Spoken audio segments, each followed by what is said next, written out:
ప్రభు యొక్క ఘనమైన నామాన్ని బట్టి ప్రతి ఒక్కరికి వందనాలు చెల్లిస్తూ ఉన్నాను.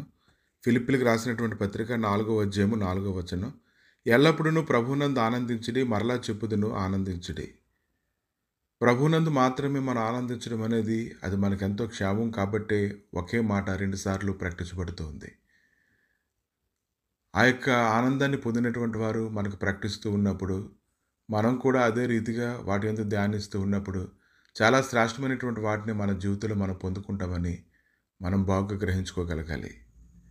కనుక ఉదయం లేచింది మొదలుకొని రాత్రికాలం వరకు కూడా చాలామంది ఎన్నో వాటి యందు ఆనందిస్తూ ఉంటారు. వాటి యందు ఆనందించడం ద్వారా వారు బహుగా బలం నొందామని అనుకుంటూ ఉంటారు కానీ, నిజమైనటువంటి ఆనందం ఎప్పటికది తీసివేయబడదు. అది లేఖనాల్లో మాత్రమే మనకు దొరుకుతుంది. నెహెమ్యా 8వ అధ్యాయము 10వ వచనం. నిత్యుని యందు ఆనందించుట నీకు బలము. కనుక మనం ఎప్పుడైతే దేవుడి యందు ఆనందిస్తూ ఉంటామో మనం బలం పొందుతామని మనం తెలుసుకోగలగాలి. ఈరోజు ఆయన ప్రతి ఒక్కరికి లేఖనాలను అనుగ్రహించి ప్రతి ఉదయాన్నే ఆయన వారిని దర్శించి లేఖనాలు ప్రకటిస్తూ ఉన్నప్పుడు దాని యందు ఆనందించడం ఎంతో ప్రాముఖ్యమైనది. వాక్యం మన హృదయంలోనికి ఎప్పుడైతే ప్రవేశిస్తుందో అది మన పరిస్థితులన్నింటినీ పరిశుద్ధపరుస్తుంది. మన ఆలోచన తలంపులన్నింటినీ పరిశుద్ధపరుస్తుంది. అన్ని విషయాలను కూడా గొప్ప కృపని మనకు అనుగ్రహిస్తూ ఉంటుంది.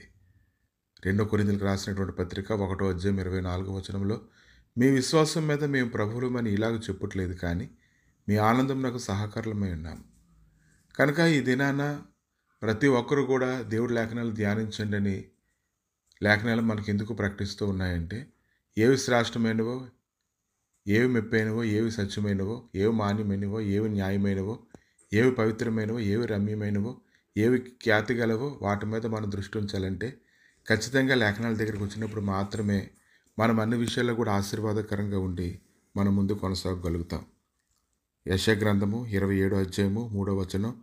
యెహోవాను నేను దానిని కాపు చేయుచున్నాను, ప్రతి నిమిషమున నేను దానికి నీరు కట్టుచున్నాను, ఎవడునూ దాని మీదకి రాకుండానట్లు దివారాత్రము దాన్ని కాపాడుచున్నాను.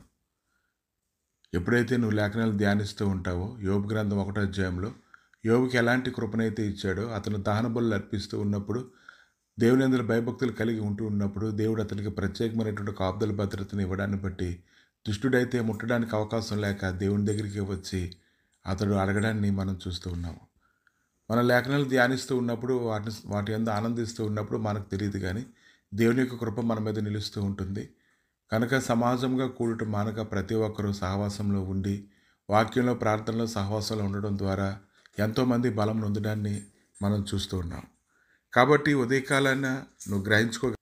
ఉదయకాలాన్ని నువ్వు గ్రహించుకోగలగాలి. ఆయన సన్నిధి, ఆయన సమాధానం నీకు తోడుగా ఉందని.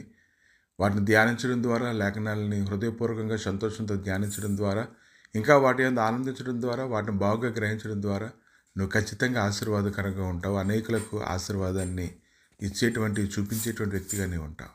ప్రభువా, నీ ఘనమైన గాయపడిన హస్తాలకు తండ్రి శ్రమలు అప్పగించుకొని స్తుతిస్తుండగా లేఖనాలు ధ్యానించడం ద్వారా నాయన ఎంతో గొప్ప ఆశీర్వాదకరమ ఉదయకాలాన్ని మాట్లాడినందుకు వందనాలు తండ్రి.